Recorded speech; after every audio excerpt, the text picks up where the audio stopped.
Over the last few weeks, I've reaffirmed my position that a statistic class should be required for every person before they are released into the open world of adulthood.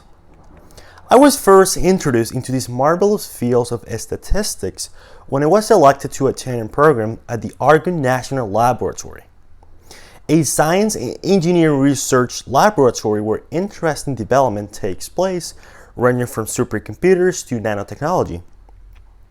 In this program, my team and I needed to figure out where the 1850s cholera outbreak broke out. We were given a set of tools such as statistics, coding, databases, machine learning, and many others. And at the end of the program, my team found the exact street and source of the spreading of the cholera. I was hooked. I'm a voracious reader, and Forbes was one of those magazines that I used to read monthly. One time, there was a very successful person who wrote about his life and work. He said one thing that I never forgot. He mentioned that if he could do high school all over again, he would take a statistic course such as AP Statistics and lessen his focus over classes such as calculus and other type of math classes.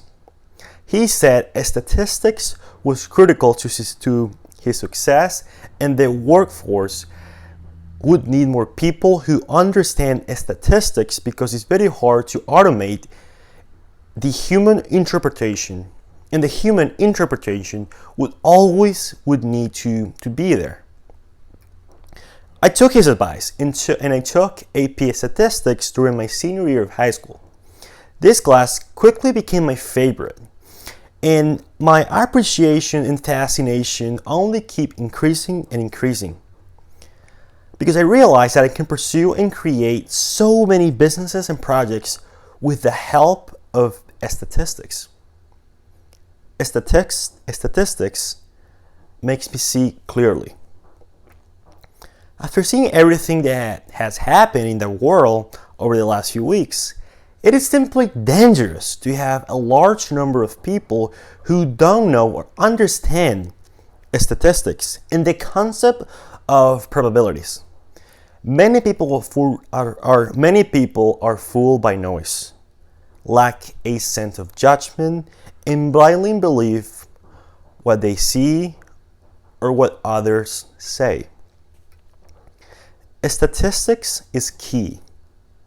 So, why is it difficult for people to understand statistics and probability? Well, let's try to understand why that happens. According to Richard Peterson's Inside the Investor's Brain, he said that when an outcome is possible but not probable, people tend to overestimate its chances of occurring. This is called the possibility effect.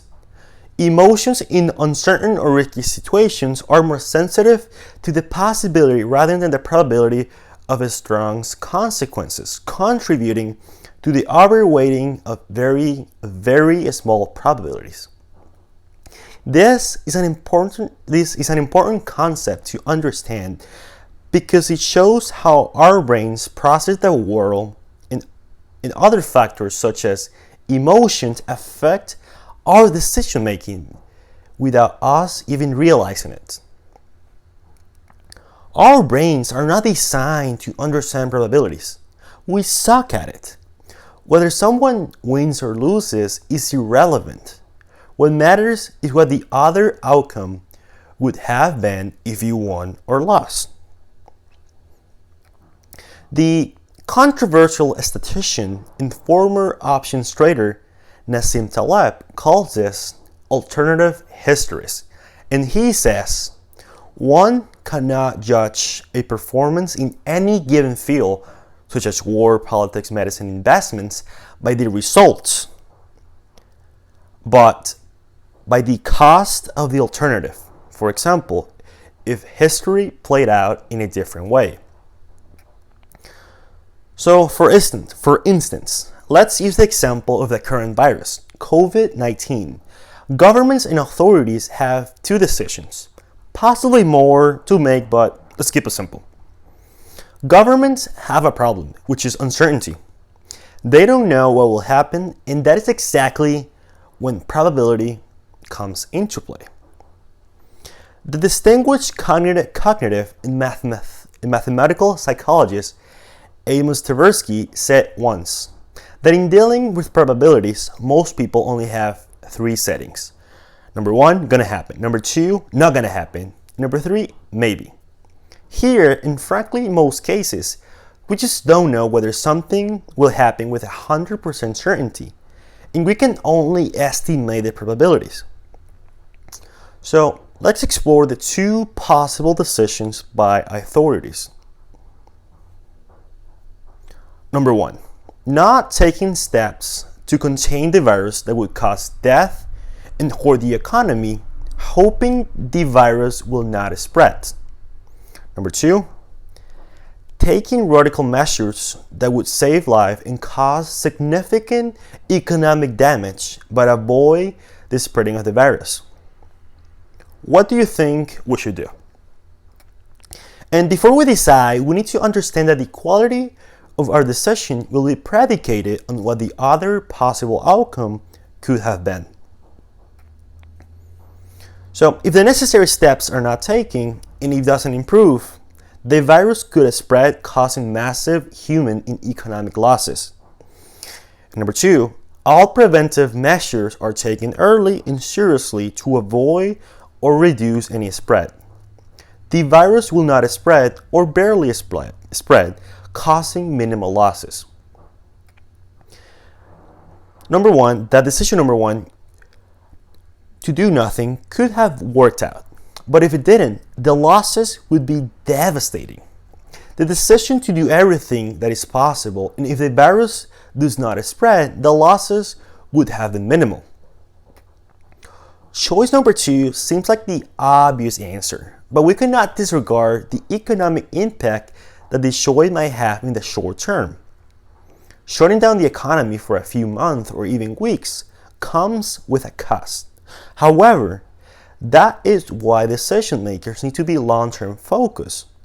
While the short-term losses could seem like a lot, if no decisions are taken, the long-term losses would be catastrophic. If you don't understand probabilities, your answer would most likely have been number one. Frankly, that's what I chose at first. But once you understand this concept, our decision making vastly improved. Conclusion? An understanding of statistics and probabilities is like putting on $2,000 glasses, a type of lenses that make the hidden visible and the visible clearer. Look at how fearful and uneasy the world has become, and you will tell me which decision would have been better. Hence, it's not number one. So an understanding of a concept such as probabilities is crucial in our life, and not only to governments or authorities. Frankly, most of our life are predicated by the decisions we make, and most, do not say all, of them are uncertain. Once you understand such a powerful concept, you will have a better life, and you will make better decisions. You will see the world clearly, and you will avoid getting fooled by your brain and your emotions. So, if you're interested in learning more about this concept, I would recommend you do the following. Number one, read the book by Nassim Taleb's Fooled by Randomness. Number two, follow me on Twitter at JDCAMPOLARGO,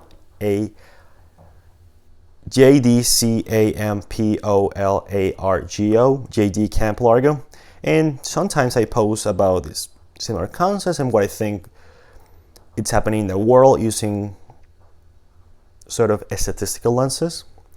And I will also recommend you read my article on statistical thinking.